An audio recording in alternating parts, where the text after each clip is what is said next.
Will the Cubs score a run in Atlanta? Give us a call. 312. You are Locked On Cubs, your daily Chicago Cubs podcast. Part of the Locked On Podcast Network, your team every day. You are Locked On Cubs, part of the Locked On Podcast Network, your team every day. Alongside Sam Olber, I'm Matt Cozy. Sam and I are lifelong fans, taking our passion into discussion with you on all things Cubs.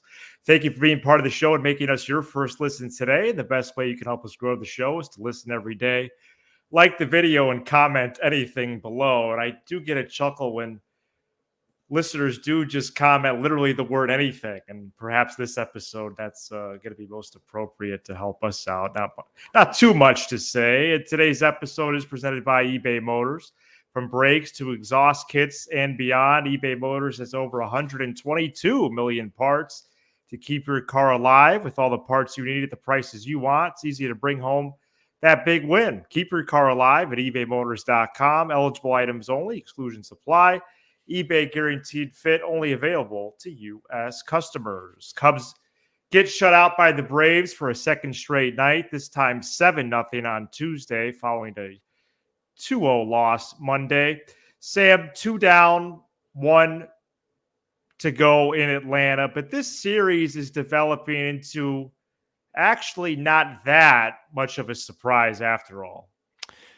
Yeah, I think, a lot of people, they look at some of my rants, our rants, and they don't know when they're coming. Usually they're pointed, right? It's okay, you blow a lead, or, hey, why is this guy in the lineup? Tuesday night, you find out that Nico Horner, and we're going to talk about that, is hurt before the game. The last 4 guys in the lineup against maybe a future Hall of Fame pitcher in Chris Sale, or at least a future Hall of Fame talent that looks like Atlanta's resurrected his career, is Miles Mastrobuoni, Nick Madrigal, PCA, and Miguel Amaya in some type of order. That's with all due respect to those guys against that pitcher, it's a 4A group. Mm-hmm. Suzuki, we talk about it all the time. I always say on this show, one of my least favorite phrases in baseball is when a guy hits a ball hard, you say, hey, just stay right there. You're all good. It's like, yeah, well, if I could stay right there, then I would be all good. It's really hard to hit the ball hard every time. Now, say all of a sudden you look up, he's 3 for his last 21 since he's been back. Nico with a hamstring injury, belly left on left against Sale. So you're looking at, JD said it. It was basically Sean Morel today that had to do damage against Sale. It didn't happen. They got shut out. This is just one of those frustrating points of the year that when I overreact to injuries or I overreact to tough losses, it's really like a double reaction because you're thinking about these moments because every team goes through them for the most part. Yeah. And you're facing against an elite team that, they scored 2 runs on Monday. You knew they were probably going to put up a larger number today. And to your point before the show, before the series, you talked about, hey, they're one of the best teams. And I said, well, maybe not right now because Acuna's not performing and Olsen's not performing. One of those two has started to perform in this series. But that almost speaks to how great they are because their 2 best players aren't hitting and they're still really, really good. And so it's one of those, we always talk about ebbs and flows throughout the season. And this is just one of those tough points. And unfortunately for the Cubs, you look at the schedule and the common thing to do is to say, all right, maybe we steal 1 on Wednesday. If not, we get the Pirates at home for 4. But you got to face Jones again, Skeens again, Keller again. So you haven't gotten the greatest pitcher schedule luck lately. You had to face Cease before that. It's kind of all a perfect storm right now that I'm guessing most teams go through it. I know Cincinnati's going through something like it. You look at their schedule lately. And then some. And then some. So, Cardinals. It's just it's part of the season. You'd like to. This is where I always and forgive me if this is a broken record. This is where I always go back and just wish we were in a little bit better of a spot. So instead of maybe 24-20 tomorrow, you feel a little bit better. But I do believe in this Cubs team. I just want to see them not to push over too much on our next segment, but I just want to see this team get fully healthy, see Craig Counsell with a fully healthy team. When I say fully healthy, I know you can't be 100% healthy, but we're going to talk about how basically almost everybody literally has been hurt at one point, and get guys going, get guys in rhythm. And like, we still don't even have like a set batting order type of situation on either side. It's kind of, I mean, our middle infield tonight was Nick Madrigal and Miles Mastroboni, and so I guess my tone from tonight was shoulder shrug, not shocked. Would love to see them steal one for tomorrow. But basically for the last month, Matt, it's felt like we're in survival mode. And when you're in survival mode, every win feels like a gift. Losses feel a little bit more expected. And you're just waiting to get to that point of the year like we were in July and August of last year, where it's not survival mode. It's let's sweep. Step on them mode. Let's step on them mode. Yep. And we're just not there right now as a team. No, they haven't been fully healthy. You said survival mode for a month, and that's literally what it's been. This team has not been fully healthy since April 15th. That's when Seiya went on the IL. So that's exactly 1 month ago, and that's a long time in baseball. And this sport is a roller coaster ride, and this season has been that and more. It really has. It's not a great amusement park right now. It's not your favorite ride. It's not one that you would get a fast pass for.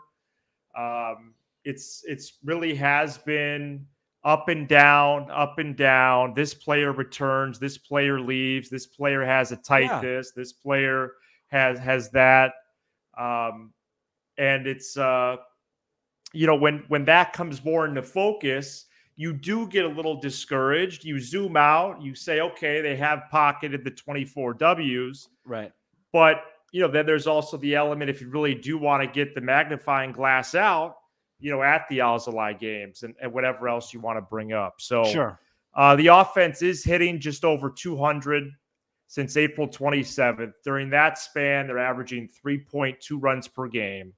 And that's just not going to get it done. And, April 15th for a full lineup was a while ago.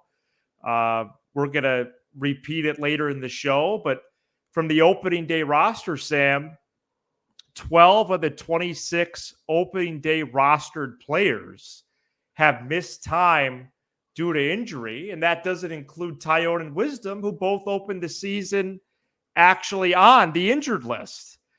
So it's almost comical at times, considering all the perspectives of this club that is not able to play to run yet this series. And we'll see what happens Wednesday. And I want to choose my words carefully here, because I feel like it's going to get misunderstood, because I love Cubs baseball as much as I love anything on this planet. And I love watching the games and covering it. But this individual stretch, even though they're 24-19 now, I believe, which I think is probably a record we would have taken to begin the year, it hasn't been very fun, right? It's always a grind. It just feels so grindy. When the Cubs took off in July of August last year, they had that 33-14 stretch. I mean, that's super fun. It wasn't just the wins, it was how they were winning, and everything was coming together. And then September was rough because of how it ended. But it didn't have this feel. This feel just feels like you're literally waking up and you're just waiting to hear news. And now it'll be another Wednesday of news. And by the way, I'd like to just mention, you guys know me by now, a little disappointed there's no getaway afternoon game for the Cubs who have to travel back home to Pittsburgh. Yeah, that is a little weird. So we'll have to wait till about 3 p.m. to hopefully that nothing is serious going on with Nico Horner. It's just every single day. And it's been like that since day one. And you're piecing these things together. And it's what I feared before the season. I just want Craig Counsell to get the same roster, the same production David Ross had, to see how many more wins. And he hasn't gotten that. And yet he's still on a pretty good pace because of, things that he's been able to do. And of course, starting pitching that stepped up. I mean, J-Mo today really struggled, but overall, that's been the backbone of this team and why they are 5 games over 500. But, there's ebbs and flows. Last year, as a podcast host, taught me so much about how to cover a season. And, I mean, I last year publicly, I waved the white flag. What was it? June 6th, June 7th, something like Yeah, that. right around there And after the Angels series. yeah. And then in August, that month of August was as much fun as I've ever had covering and watching a game. So you just don't know. Nobody's going to run away with this thing. But this is a frustrating stretch. You got Jones, Skeens coming up. Then guess who you face after that? This team again. Crazy. But things will normalize. Guys will start hitting. The Cubs need Ian Happ. They need Dansby Swanson to start hitting the way they're supposed to hit. Suzuki's got to get back on track. He will, and then go from there. But and even when this team's right, like this is one of those stretches where it sticks out when you don't have a true star to just carry you. It's a bunch of nice players, but they're all slumping. But Morel's starting to trend in a good direction. I really liked what Hoyer said about him today on 670, and he's playing hurt. He's limping all over the place. He probably has a broken toe that he's just kind of playing through. So yeah, it's just no screaming, no yelling. Hopefully we steal one on Wednesday and come back and can take 3 or 4 against the Buccos. Yeah, Bellinger, Magical, and Wisdom had the only hits of the game. Chris Sale went 7 shutout. No walks, though, as well. 9 strikeouts. For Tyone, it was 7 runs on 7 hits and 4 innings. He also walked 3. Wednesday, it's going to be Javier Assad, who still has a 1.70 ERA against the veteran Charlie Morton, 3.14 ERA that he sports right now. Yep. And I think the Wednesday lineup might even be stranger than Tuesdays, because why you say steal one, but then I would say why not rest Morel or rest Suzuki in that one? Yeah. Especially if you're going as far as to say a broken toe, maybe you eat a game and go back to Wrigley. Well, broken toe ain't going to feel better after one day anyway. Right, right. So, that'd be an IL stint, right? Well, yeah, I don't know. I've had a broken toe before. Maybe probably an IL stint. I'm just saying, whatever's bothering him, it's bothering him. Right, and if you feel like the percentages are really, really outlandish, right. No, I understand what you're saying. Yeah, but you only could sit so many guys. I know. Somebody's got to play. Right. Well, Happ could play tomorrow. Happ should play. Bush will play. Maybe give Wisdom another DH attempt, even though his one hit today was a PCA pop-up. could play.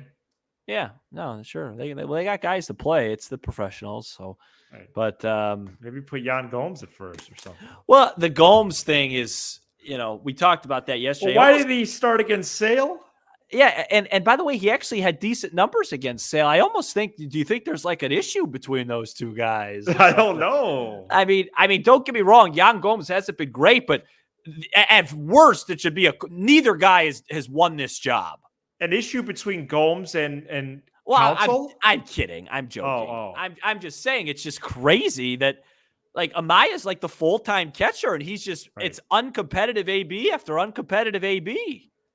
Yeah, and Gomes is the same way, but you'd think that Gomes has a little bit more leeway. Like I thought by now at worst it'd be 50-50 between the two. Yeah, but it's bordering 70-30. Yeah, it's the least of their problems, but I just found it interesting because I looked at the stats and Yan Gomes playing, doing a lot of work in Cleveland, saw Chris Sale a lot. And, right. I was just, I don't know, maybe they like throwing to Amaya. Tyone sure didn't today, but. Who knows? No, it's all speculative, but, maybe we'll score a run tomorrow. Which of the 3 hits were your favorite on Tuesday? Give us a call. No. All right, coming up next, Nico Horner was scratched about 25 minutes before first pitch, and that's not good. We talk about it. eBay Motors, passion, drive, and patience. What brings home the winning trophy is also what keeps your car alive. eBay Motors is everything you need to maintain your vehicle and level it up to peak performance. From superchargers, roof racks, exhaust kits, LED headlights, and more, whether you're into speed, power, or style, eBay Motors has got you covered with over 122 million parts for your number one car. You always find exactly what you're looking for. With eBay Guaranteed Fit, your part is guaranteed to fit your ride every time or your money back. Because with eBay Motors, you're burning rubber, not cash. With all the parts you need at the prices you want, it's easy to turn your car into the MVP and bring home that win. Keep your car alive at ebaymotors.com. Eligible items only. Exclusions apply. eBay Guaranteed Fit only available to U.S. customers. Cubs play the Braves at 6:20 p.m. Central on Wednesday, and you can hear every pitch of the Cubs hometown broadcast on SiriusXM by searching Cubs on the SXM app. Nico Horner was scratched from Tuesday's lineup with hamstring tightness. This happened about 25 minutes before first pitch. If Sam sees anything across his scroll there, we'll bring it to you on this episode. Otherwise, yeah, we'll have to wait till the clubhouse opens about 3:30 Central on Wednesday. Ian Happ missed 3 games with hamstring tightness in mid-April, and so hopefully Horner is on a similar trajectory here and back on Friday. Sam would be my optimistic view, but this is one of your better guys, and he just joins now a grocery list of injuries. Matty Lee has reported that Craig Counsell said Nico Horner tweaked his hamstring in batting practice. He wanted to warm up for the game and see how he felt. Cubs decided not to risk it. We'll reevaluate tomorrow. Wow. So we've kind of covered the injury thing. I guess I just want to ask you this. Are you at the point where you think something might be off with like the prep of these guys? Because like when you're a professional athlete, and I know most of our listeners for sure know this, like this is your job, right? Like you go through extensive, you're on eating programs, exercise programs. Like I always say, you know, I'm not in great shape, right? I'm a skinny guy. I always say, if I were a professional athlete, I'd look pretty gosh darn good because it's my job, right?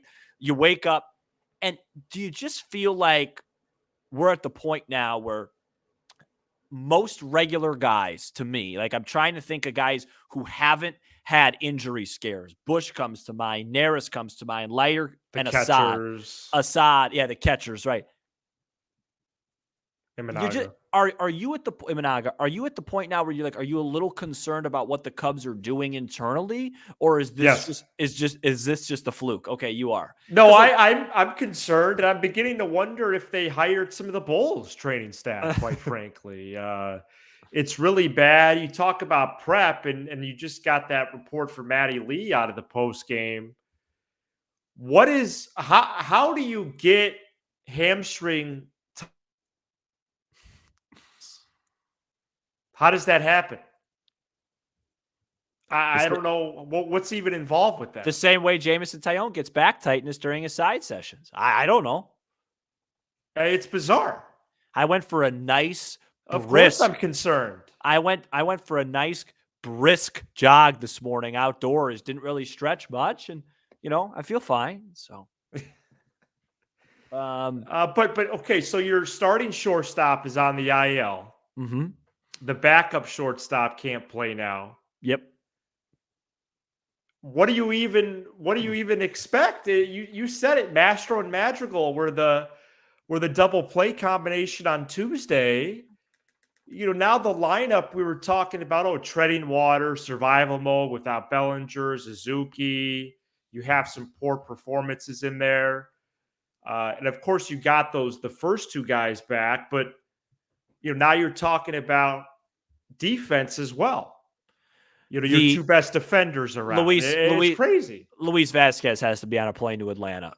You think so? Yeah. Just for insurance. You can't go into another game like that. Just for insurance purposes. Oh, just even if they don't place anyone on IL, he's just there. Yeah, just in case. Okay, you know what? Right. Maybe we look at this. Oh, okay, you know what? Maybe somebody's got something lingering. We could throw him on the IL and put Vasquez out there. I think you need to do that. Yeah, someone might have to sit for 10 days. Because he's on the 40-man. So right. Yeah, man. I don't know what else to say. I've never most of it outside of Bellinger. I guess outside of Bellinger and Merriweather, it's all some sort of soft tissue or strain or tightness. Are you concerned? Do you think there's a training staff-ish thing happening? I don't know enough about that to go there, but I am concerned that it's not going to get rectified this year. I am concerned that this might just be one of those years where we just say, hey, the Cubs gutted their way to 86, 87 wins, and they never were healthy. I am, because teams have years like that. Right. And I said it after Bellinger was hurt. Seasons get derailed because of it. It just feels ridiculous. Like this is one of your fastest, most in shape guys. He's getting hurt with his hamstring in batting practice. Right. It's troubling. What? Yeah, it's a major concern in my mind. Salute to any major. So Oh, jeez. uh It has gone fine. It's about to go final, excuse me, in Milwaukee. So well, the Pirates came back and won, right? no. Okay. Coming up next, the Cubs did make a trade late Monday night. We'll tell you about it. This episode is brought to you by Prize Picks. Prize Picks is America's #1 fantasy sports app. It is the easiest and most exciting way to get in on the action while you watch your favorite sports and players. Pick more or less on 2 or more player stats and then watch the winnings roll in. Baseball season is officially underway. Don't miss your chance to add your favorite players from the diamond in your Prize Picks entries. Whether it's strikeouts, plenty of those to choose from if you're a Cubs fan, RBIs, or first inning runs, take your pick of more or less and add them to your Prize Picks entry. I'd like to take the Cubs less for every option. Thank you. Prize Picks is really simple to play with your entries taking less than 60 seconds to submit, turning $10 into $1,000 with just a few taps of your screen. Download the Prize Picks apps today and use code LOCKEDONMLB for a first deposit match up to $100. That's a first deposit match up to $100 using code LOCKEDONMLB. Pick more, pick less. It's that easy with Prize Picks, America's #1 fantasy sports app. Locked On has launched the first ever national sports 24/7 streaming channel on YouTube. Locked On Sports Today covers the top sports stories of the day with the local experts of Locked On, plus our national shows covering every league. Search Locked On Sports Today on YouTube and subscribe to the first ever national sports 24/7 streaming channel. Cubs made a trade late Monday night, getting right-handed reliever Tyson Miller from the Mariners in exchange for minor league third baseman Jake Slaughter. Miller was DFA'd by the Mariners last week, but that was more of a product of a roster squeeze than it was performance. Mariners have a lot of good pitchers who are doing well. Imagine that. And Miller is out of options to be sent to the minor leagues. He was already added to the roster and pitched on Tuesday. A couple shutout innings from him. Richard Lovelady was the player sent out. He was DFA'd. Miller in 11 2/3 up in the Pacific Northwest, 12 strikeouts, 1 walk in 11 2/3, 3.09 ERA, 0.77 whip. This was a player who is returning home in a way. He was drafted by the Cubs 4th round in 2016, and he's played for 6 teams since the 2020 season: Cubs, Rangers, Brewers, Dodgers, Mets, and Mariners. Sam, Tyson Miller, we did see him already, and an external option for the Cubs right now. Yeah, he pitched Tuesday night, did a nice job. I don't want to talk about this trade as much as you covered it well. I don't think, we'll see what happens with him. I want to talk about Jed Hoyer talking about the bullpen, which he did on 670 to score let's on hear Tuesday. about that. He really expressed how volatile, I believe the word he used was. And just how up and down the variance of the bullpen, how unpredictable the bullpen was. That's a better word. And he talked about it for a while. And hey, this guy's good one year, this guy's not. And he said it's really a different type of evaluation than it is any other position group, which we've talked about on here, and I agree with that. Here's the problem. Milwaukee has no problem with it. They keep churning these guys out. They just got a save from former Cub Trevor Megill. He now has an ERA of like 1.05. Like they seem to just turn it out. It seems like that is, and Jed did talk about how the Cubs used to have a lot of success, and now it's been back-to-back years of this. That's something that's got to get fixed. I understand it's hard. It's hard to, nobody saw Adbert Alzolay forgetting how to pitch, effectively coming. Nobody saw Hector Neris losing his command coming. I get it. I understand. But you got to figure out a way to predict that stuff and churn out these guys. Like, for example, for the Cubs, Luke Little, Palencia, last year, Estrada, these big arms that have tantalizing upside and potential They can't even put together back-to-back solid outings, let alone be a reliable guy. The Cubs have to figure out how to clean that up organizationally. I thought Craig Counsell was going to come in here with his Brewer experience and have a major impact. He hasn't. Probably not his fault. Probably asking too much of him. But, it's something that needs to get fixed, and it needs to get fixed quick if the Cubs are going to win this division. I'd like to see the Cubs start going even more unconventional than they have, not only in terms of additions to the roster internally or externally, as it seems like they are going to view the external options in as early as May, as they did Monday night. Right. But the Brewers have 4 or 5 dudes who have saves to their name. Yep. They have guys that go 2 innings or 1 or just 3 batters. And doesn't it seem like the Cubs have to do that because of out of necessity, but also maybe strategically, especially if you finally get a situation where most, if not all, people are healthy? I would like to see them sort this out in a Brewers way. I have to admit that. And that's just what I would like to see them explore. Yeah, I think they're not in a point where they could do that yet, but maybe when Smiley comes back. Stinks. I think Neris is going to be the guy for a while. Take that for what it's worth. But yeah, I mean, I like to also see what this bullpen looks like with Almonte healthy and Merriweather healthy. But we're not going to see we that. won't see them for another month. Yeah. So overall, rough night at the park, at the job, and hopefully Wednesday night is a better show. Thank you so much for checking out this edition of Locked On Cubs. You give us 20 to 30 minutes. We'll give you all things Cubs with a laugh or two along the way. Be sure to hit subscribe on YouTube, smash the like button for the algorithm, and leave a 5-star review on Apple, Spotify, and everywhere you get your podcast. And if you want more Matt and Sam, consider supporting us by subscribing to our Unlocked podcast. The link to subscribe is in this episode description. He's Sam Olber. I'm Matt Cozy. This is Locked On Cubs.